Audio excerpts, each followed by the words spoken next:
One of the most famous African writers, Professor Tabaliang, once said, Africans have 3 white men to thank for their political freedom and independence: Marx, Nietzsche, and Hitler.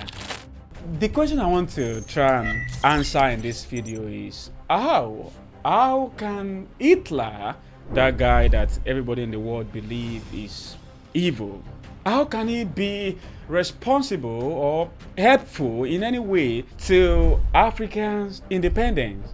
And trust me, this chart gives you all the answer you need, and I'm coming back to it in a moment. For now, let's look at what happened in May of 1945. Meine Arbeit für richtig hältst. Ob du glaubst, dass ich fleißig gewesen bin, dass ich gearbeitet habe, dass ich mich in diesen Jahren für dich eingesetzt habe, dass ich anständig meine Zeit verwendet habe im Dienste meines Volkes. Gib du jetzt deine Stimme ab. Wenn ja, dann tritt für mich ein, so wie ich für dich eingetreten bin. May 8, 1945, Germany surrendered to the British ally in what would become the end of World War II.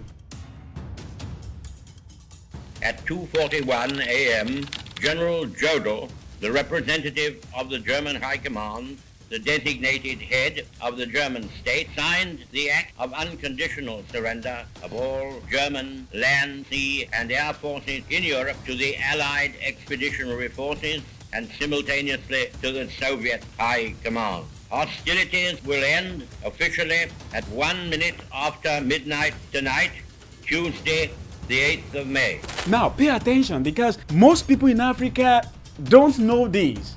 You see, World War II was not an African war. Yeah, that is not what I wanted to tell you when I said most people don't know. What most people don't know, however, is that even though World War II was never an African war, more than 1 million Africans fought in World War II, because British, Italy, France, Belgium, and all these European powers went to Africa and forced people from their colonies to go and fight in World War II.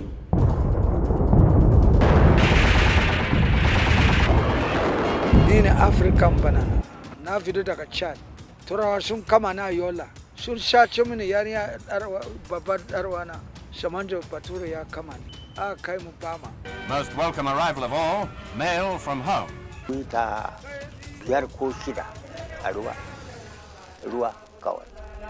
And when World War II was over in September of 1945, these European powers simply told African soldiers, yeah, go back to your colonies.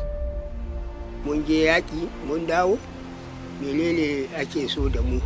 A duniya kam na biya bugata. Bai biya ni bugata da yake British ba su biya ni ba. Muka gama yaki aka ce za biya mu wa bonus. They were not properly paid for the job they did in overseas. We are under colonial, so we cannot say anything to change it. They go send what you go give to us up to now we no get them. And that, my friend, led to 3 unexpected problems for the European power. Problem number 1, these 1 million soldiers who returned from World War II were angry. Why? Well, the European powers who used them to fight the war that was not even their war did nothing to appreciate them for their efforts. For example, when World War II ended on September 2nd, 1945, crowds gathered in every Allied city. Soldiers who fought in this battle were celebrated. A special day was declared in Europe called Victory in Europe Day. Europeans and Americans who fought in this battle were decorated with medals. Today is Victory in Europe Day. We may allow ourselves a brief period of rejoicing. In America alone, by 1945, 432 American servicemen had received the Medal of Honor for fighting in World War II. And if you go to this Wikipedia page today, you are going to see hundreds of Europeans and other white people who fought in World War II and received medals for fighting in World War II. But guess what? No single African was included in this honor, appreciation, or glory of victory. What? Think about that for a second. You go to these people's country. They had nothing to do with the war in the first place, but you went to their countries, forced them to go and fight in this battle. Many of their brothers, their friends, their parents died in that war. And just when the war was over, you told them, yeah, go to your countries, go to your colonies, without even telling them thank you. You're all my servant. I can use you to do anything. Why should I say thank you for using my servant? You see, ìgbà tí màmá yẹn kú, ọ̀pọ̀lọpọ̀ àwọn èèyàn yìí fún ní Africa. Bí ìgbà tó jẹ́ pé mọ́mí, daddy, uncle, sister àwọn ló kú. In fact, ó ní musician kan tí mo like báyìí, ó kọrin jákujàku kan. Ló dẹ̀ ń sunkún bí ìgbà tó jẹ́ pé mọ́mí, uncle, daddy ẹ̀ ló kú. Like, kí ló ń pa yín lẹ́kún pé màmá tí ò wúlò fún yín ó kú at what age? They are 97 or 95. Who even knows? Anyway, if you did not understand anything I said just now, don't bother. It doesn't make any sense. Instead, let's go back to business. You see, when these African soldiers returned to their colonies and they saw how they were treated by their colonial masters, of course they were hungry. And unlike before World War II, now these people were ready to confront their masters, even if blood will flow. The second thing that happened with World War II was that, I know you won't believe this, but it's the truth. For the first time, after Africans have been coming in contact with white people, after World War II was the first time Africans started seeing white men as ordinary people like themselves. If you want to confirm what I just told you, all you have to do is to open to page 12 of this book, which is Autobiography of Nelson Mandela. On page 12 of this book, Mandela wrote about how when he was a young boy, he usually see white people as gods. I'm reading from this book now. He said, these whites appeared as grand as gods to me, and I was aware that they were to be treated with a mixture of fear and respect. That is, from long walk to freedom. So what you find is that historically, for the past 400 years that black people have been coming in contact with white, Africans usually think that, oh, these white people are not ordinary, they are gods. Which is the reason why, if you read our history, you will discover that there were some kings in African country who did not fight at all when Europeans came to invade their countries. They simply said, oh, I cannot fight with gods. Do whatever you want with my land. However, when African young people went to World War II, during this battle, they saw how white guys like them cry when he was shot. They saw how these people died in the battlefield.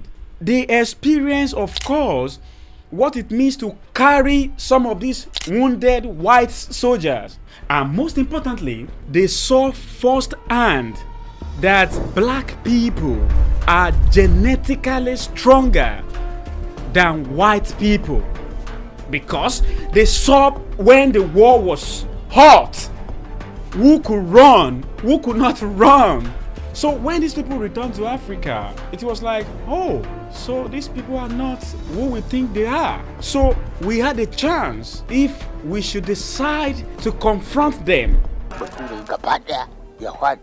sai yana buɗe baki sosai a ruwa wata abu gabuta ba a shiga ba. And that leads to the third important thing that happened with World War II. You see, after World War II, as I have told you, more than 1 million Africans, for the first time in our history, have been exposed to not just a war, but the most brutal war in the history of our world. Think about what that means. It means suddenly Africans now have 1 million people from different countries who have been to the most brutal war the world has ever experienced, and they came back alive. These people now have experience of what it means to engage in battle and fight, and now they are hungry, and now they want a revenge for this colonial master who used them and never appreciate them. And that, my friend, was the reason why the war against colonial rule in Africa began immediately after World War II.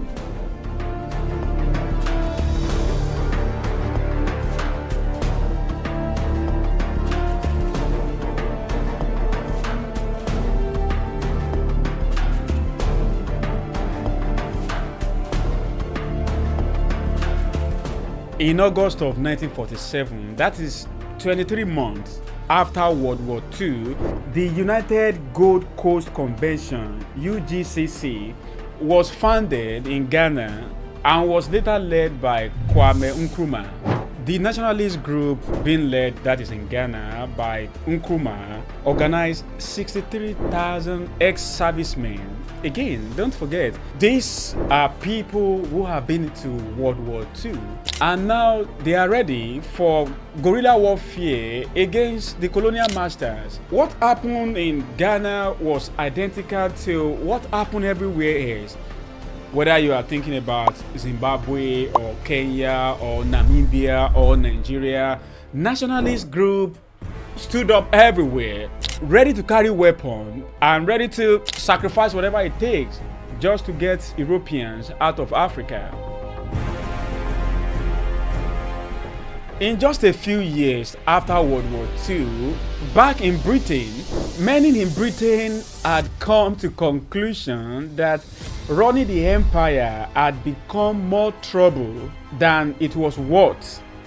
Also, the British Conservative government was becoming worried about the effects of violent confrontations with African nationalists. On Wednesday, February 3rd, 1960, the UK Prime Minister traveled to Africa, and in South Africa, he gave this speech.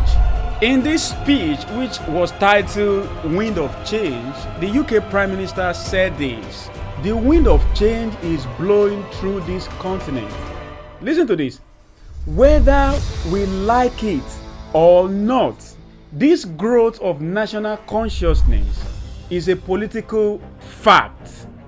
Through this speech, UK Prime Minister, which at this time had seen how a whole lot of groups in Africa were ready to carry arms, confessed that, yeah, it is over. Even though we don't want to leave, we have to leave this continent.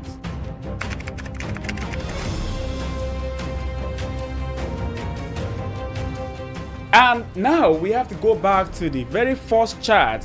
I promise we answer the question about how exactly is World War II or Hitler related to African freedom.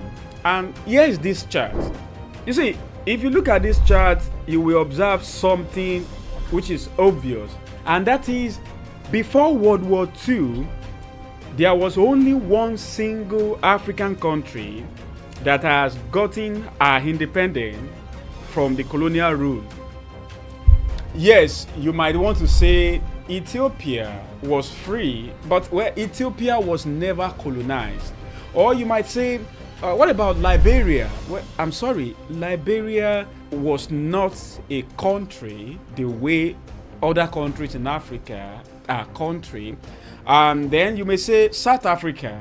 Well, South Africa was never free for black people until 1990s. So before World War II, there was only one single country in the entire African continent that has gained independence from the colonial rule, and that was Egypt. Now, if you go back to this chart, what you observe is that immediately after World War II, countries in Africa started having independence. For example, in 1956, you have Sudan, Morocco, Tunisia. In 1957 and 58, you have Ghana and Guinea. In 1960, you have 17 countries in Africa getting independence from their colonial rule. In 1962, you have 4 more countries. And by the end of 1970, almost every country in Africa is free from any colonial rule, which was unbelievable just 30 years prior to that time.